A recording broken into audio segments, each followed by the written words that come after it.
apakah kalian tahu man siapa yuharramu yang diharamkan alan nari atas neraka yaumal qiyamati pada hari kiamat?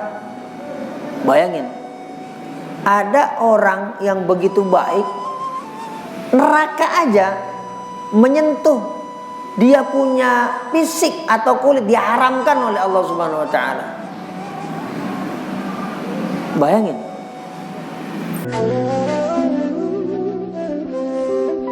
Jamaah yang dimuliakan oleh Allah Subhanahu wa taala, kita masih dalam bahasan tentang riyadhatun nafsi, olah jiwa, agar kita mencapai ridha Allah Subhanahu wa taala. Dan malam hari ini berkaitan dengan bab namanya ar-rifqu, kesantunan. Qala Rasulullah sallallahu alaihi wasallam, telah bersabda Rasulullah sallallahu alaihi wasallam, innallaha, sesungguhnya Allah, rafiqun yuhibbur rifqa. Allah itu rafiq, maksudnya Allah rafiq, Allah maha baik, Allah maha mulia. Allah ridha pada satu sifat yang namanya ar-rifqa, kesantunan. Yang sudah saya sampaikan, di antara sifat ar-rifqa di sini kita memaklumi kekurangan, kealpaan yang dimiliki oleh orang lain kah, keluarga kita kah, tetangga kita kah. Satu kekurangan yang bisa dimaklumi, karena tidak ada gading yang tidak retak. Nah, tapi manusia seringkali kalau bahasa anak muda itu kepo, mau tahu, bukan hanya mau tahu, tapi mau tahu banget. Padahal itu yang namanya kita ingin selalu tahu yang sebenarnya kita nggak perlu tahu. Disitulah terjerumusnya manusia ke dalam dosa. Pasti itu. Akhirnya apa? Karena selalu mau tahu, hatinya kena. Kena apa? Kena sentimen, kena benci, kena dengki dan lain-lain sebagainya. Nah, ini penting. Makanya sabda Rasulullah SAW dalam rangka memotivasi umatnya untuk selalu berbaik sangka, yang disebut dengan ar-rifqa tadi. Sesungguhnya Allah maha baik, Allah senang. Ar-rifqa, kesantunan. Kesantunan maksudnya apa? Kita memahami kekurangan orang lain. Wa yu'ti alaihi, dan Allah memberikan anugerah kepada seorang hamba yang memiliki sifat ar-rifqa tadi, santun tadi, ma la yu'ti 'alal 'anfi, 'alal 'unufi, yang Allah tidak berikan kepada seorang hamba yang memiliki sifat al-'unfu, kasar. Kasar ini maksudnya bukan sekedar sikap, tapi perilaku yang orang ini selalu melihat diri orang lain itu kekurangannya, bukan kelebihannya. Lihatlah pertama kali untuk orang lain itu kacamata kelebihan. Lihatlah untuk diri kita itu kacamata kekurangan. Kenapa kalau kita memilih kacamata kelebihan, keistimewaan untuk diri kita sendiri, maka akan lahir sifat yang namanya sombong, angkuh. Kalau kita untuk orang lain menggunakan kacamata serba kurang dari orang lain, maka akan timbul sifat mengecilkan orang lain. Orang lain kecil, dirinya besar. Orang lain hina, dirinya mulia. Orang lain banyak celah, dirinya penuh martabat. Na'udzubillah. Nah, makanya kita harus punya sifat yang namanya al-hilmu, agar kita diberikan selalu anugerah oleh Allah Subhanahu wa taala. Itu hadis, ini hadis yang baru saya baca, hadis yang sahih, riwayat Imam Muslim dalam kitab Sahih Muslim. Wa qala sallallahu alaihi wasallam, dan telah bersabda Rasulullah sallallahu alaihi wasallam, "Man yuhramir rifqa yuhramil khaira kullah." Siapa yang dirinya kok tidak memiliki sifat yang namanya ar-rifqa, sifat kesantunan, tidak dimiliki oleh dirinya sama sekali di dalam batinnya, kok nggak punya sama sekali. Orang nggak punya sifat santun sama sekali di dalam dirinya, maka ketika orang itu tidak punya sifat santun di dalam dirinya, Nabi bersabda, yuhramil khaira kullahu, maka dirinya berarti nggak punya sama sekali kebaikan. Orang yang tidak punya sifat santun atau ar-rifqa, maka berarti dirinya tidak punya kebaikan dalam dirinya. Kenapa kok sampai sedemikian rupa? Baginda Nabi Muhammad sallallahu alaihi wasallam bersabda, karena yang punya sifat sebaliknya dari ar-rifqa itu adalah turunan penyakit iblis. Iblis ketika punya sifat kebalikan dari kesantunan, langsung iblis itu tidak mulia di hadapan Allah Subhanahu wa taala. Langsung iblis itu tidak punya kebaikan sama sekali di hadapan Allah Subhanahu wa taala. Bayangin. Dia hapus kebaikan iblis sama sekali oleh Allah Subhanahu wa taala. Ya Allah. Makanya ada hadis Rasulullah sallallahu alaihi wasallam, iyyakum wal hasad. Jauhi oleh kalian itu sifat dengki. Fa innal hasada ya'kulul hasanat. Karena kedengkian itu akan menghapus seluruh kebaikan. Kama ta'kulun narul hataba, sebagaimana api menghabiskan kayu bakar.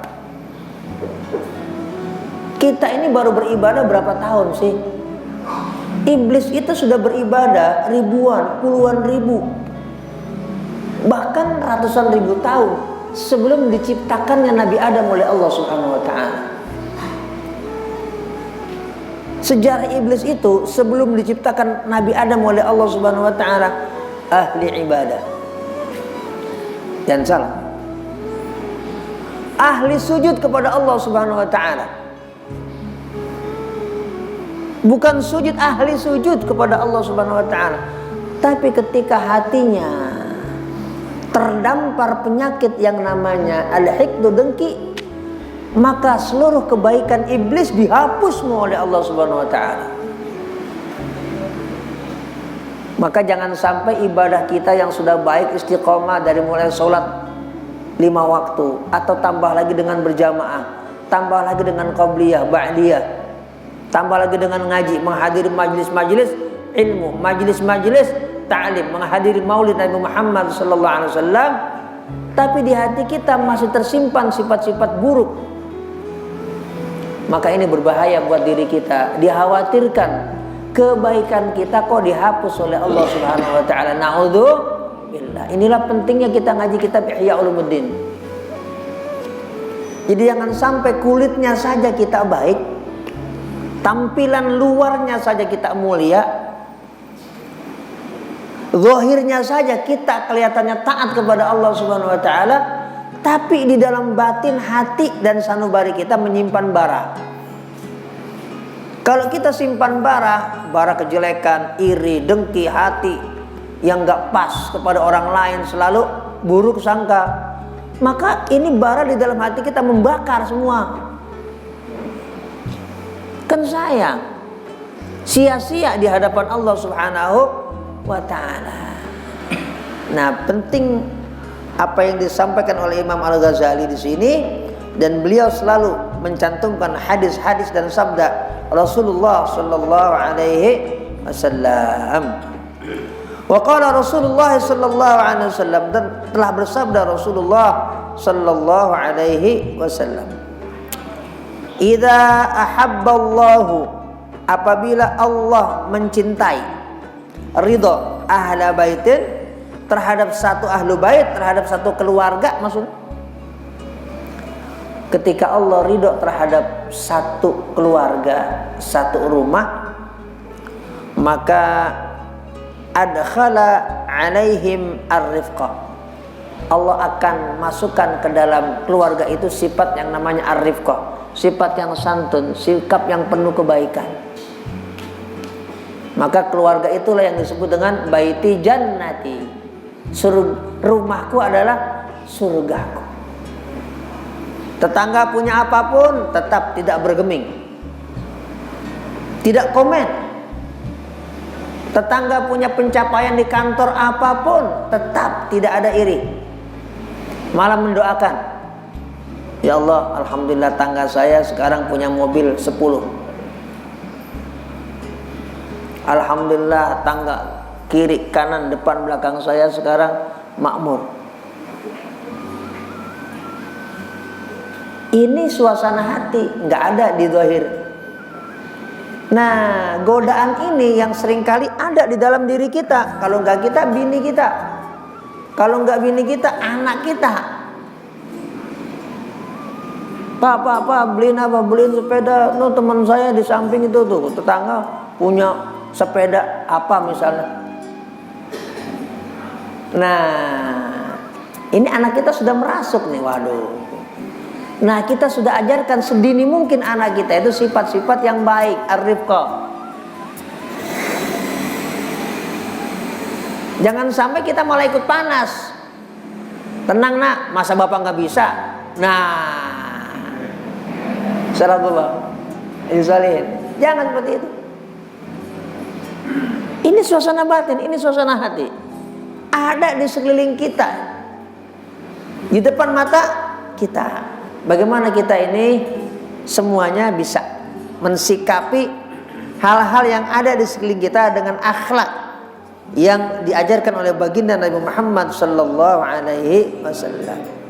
Nah, kalau kita sudah mampu memiliki sifat yang namanya ar-rifqah, berarti itu tanda Allah Subhanahu wa taala ridho sama kita.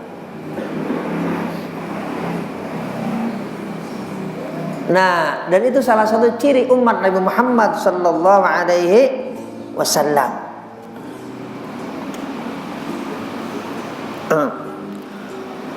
Wa qala sallallahu alaihi wasallam,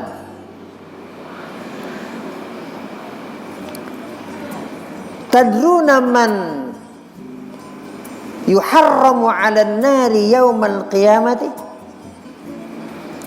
Tadruna, apakah kalian tahu man, siapa, yuharramu, yang diharamkan, 'alan nari, atas neraka, yaumal qiyamati, pada hari kiamat?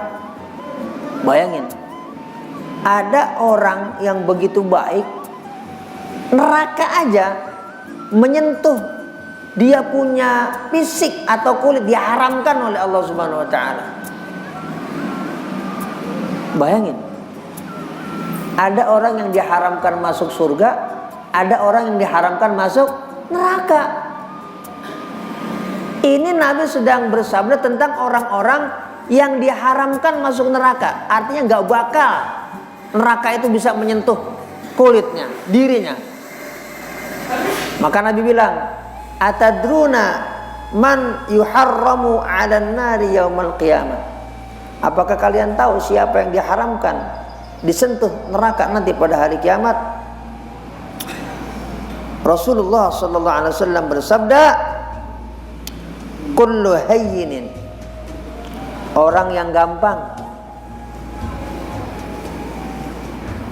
Gampang maksudnya orang yang gampangin orang lain dalam segala urusan. Namanya Pak, hayyin.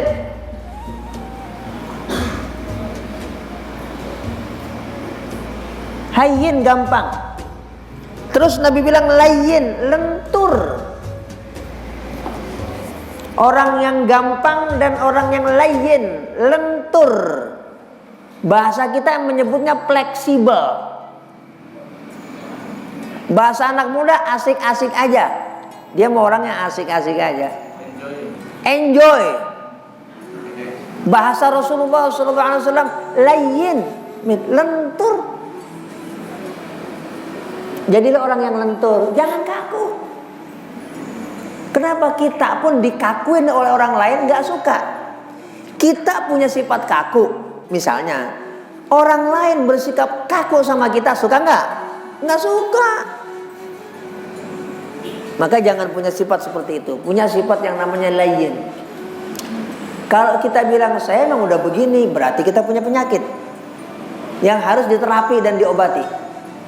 Saya mah orangnya emang udah begini, berarti kita yang udah bilang diri kita saya emang udah punya begini, mau diapain lagi? Nah, berarti itu ada penyakit di dalam diri kita yang harus diterapi. Misalnya ada orang yang marah berlebihan, dikit-dikit emosi, dikit-dikit tersinggungan. Dia bilang, lah saya emang udah kayak begini orangnya. Ah, berarti itu penyakit kita. Maka kita harus, bukan harus, wajib mengobati penyakit itu yang ada di dalam diri kita. Wajib.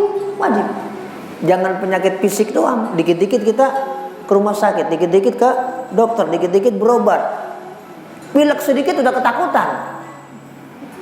Kenapa urusan sikap sifat kita yang mungkin ada bercokol di dalam diri kita nggak cepet-cepet berubah? Ini penting buat kita. Orang yang diharamkan masuk surga, masuk neraka. Pertama tadi kullu hayyinin, setiap orang yang gampang, mudah.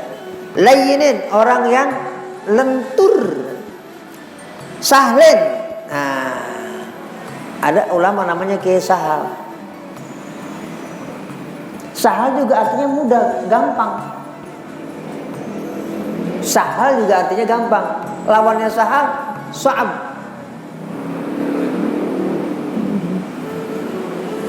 Lawannya Sahal, Sa'ab.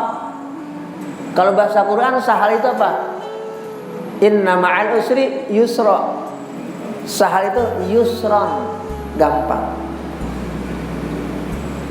Ada orang minjem uang, kita punya, kasih. Kalau tadi hayyin, gampangin dalam sikap. Ini Sahal, gampangin dalam banyak hal, nggak cuma sikap, termasuk urusan materi. Sahal. Ada orang susah langsung dibantu. Sahal, tanpa diminta. Jadi Sahal itu lebih mudah daripada hayyin. Sahal itu lebih mudah daripada hayyin. Orang yang membantu orang lain tanpa diminta. Jadi berdasarkan kesadaran dirinya, namanya orang Sahal. Yang keempat, orang yang diharamkan masuk neraka oleh Allah Subhanahu wa taala, orang yang punya sifat qarib, dekat. Dekat itu maksudnya apa? Akrab. Makanya keluarga itu disebut dengan kerabat. Teman itu disebut karib. Kenapa? Dekat. Jadilah kita orang-orang yang akrab. Dekat maksudnya akrab. Jangan punya sifat jauh. Kagak mau, kata orang Bekasi, digoel. Apa tuh dia pasti? Disentuh.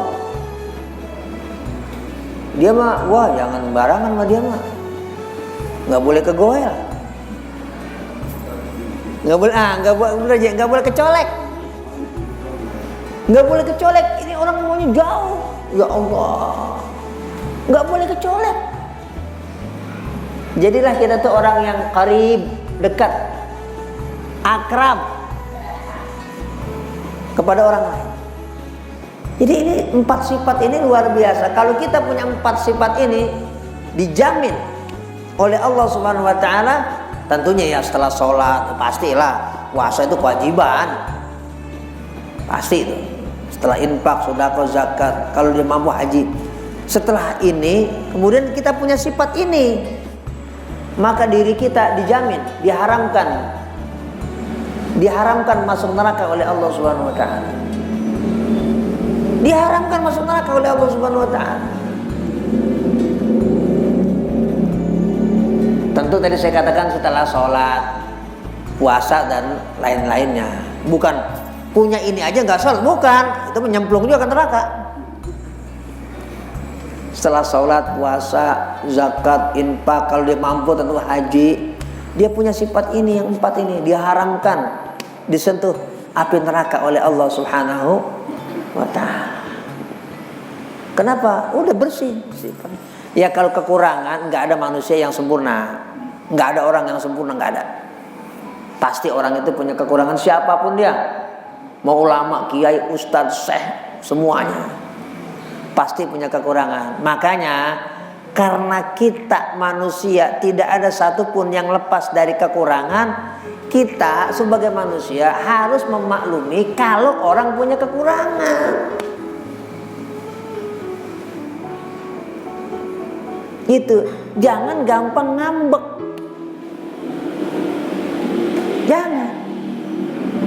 Jangan gampang bener jali, korek. Ini berlaku buat semuanya, termasuk buat saya lah, gampang anak yang ngajar.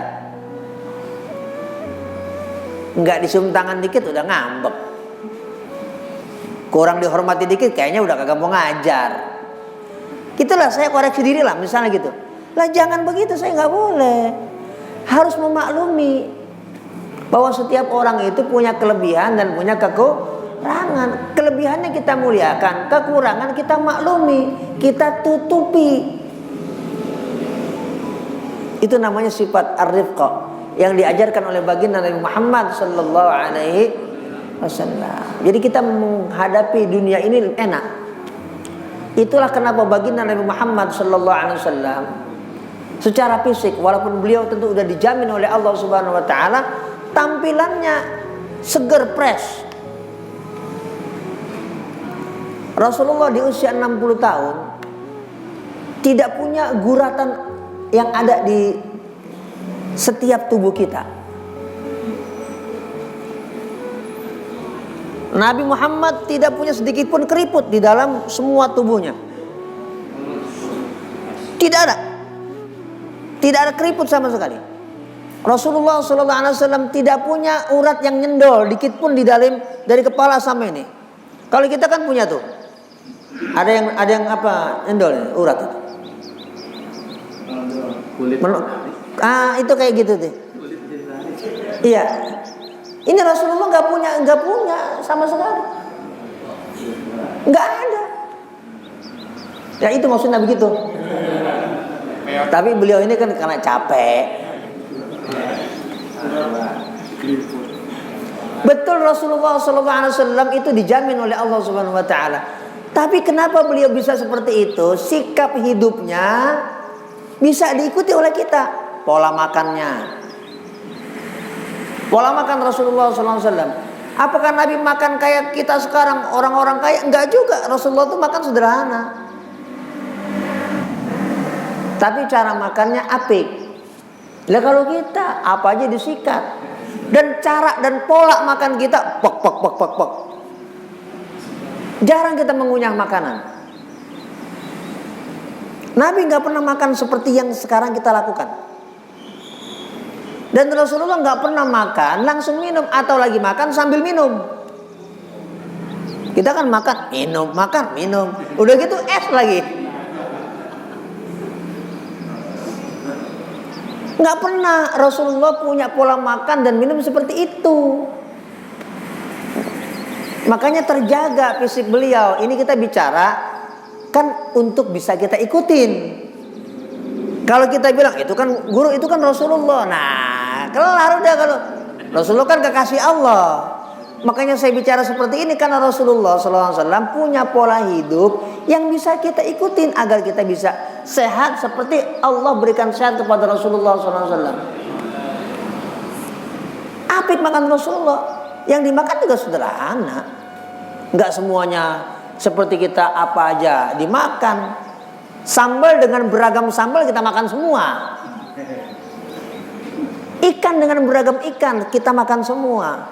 Daging dengan segala isi hewan itu, apakah kerbau atau sapi, semua kita makan. Ya bagian jerawannya, bagian apanya. Apa begitu cara makan kambingnya Rasulullah SAW? Enggak begitu. Nah ini yang harus kita pelajari, kita cermati dan kita ikutin. Sikap Nabi bagaimana? Nah sikap Nabi juga seperti itu. Bisa kita ikuti. cara berpikir Nabi, cara merenung Nabi. Nabi nggak punya sifat apa-apa yang jelek, dan itu kita bisa ikutin. Tidur udah lepas, nggak ada yang masuk ke dalam pikiran, urusan besok-besok. Lah kita sekarang kebawa pikiran, tidur. Akhirnya apa? Ngejendol di situ. Guratan itu kenapa ada guratan? Karena tadi kan kita terlalu berpikir yang keras tanpa kita sadari, numpuk. Akhirnya apa? Nah, keluar urat karena udah nggak kuat itu menahan beban kehidupan. Padahal bukan beban kehidupan, beban pikiran. No, coba Rasulullah rumahnya jauh lebih mewah rumah kita. Tapi Rasulullah SAW, nah, pola hidup beliau itu yang harus kita ikutin, sehingga beliau sehat terus, fresh terus. Wah, bisa, sangat bisa untuk kita ikuti. Sehingga bahasa kita, kalau kita ingin menikmati hidup nih, menikmati hidup, bahagia dalam kehidupan duniawi kita, ambillah suri tauladan dan contoh dari baginda Nabi Muhammad sallallahu alaihi wasallam dengan maksimal.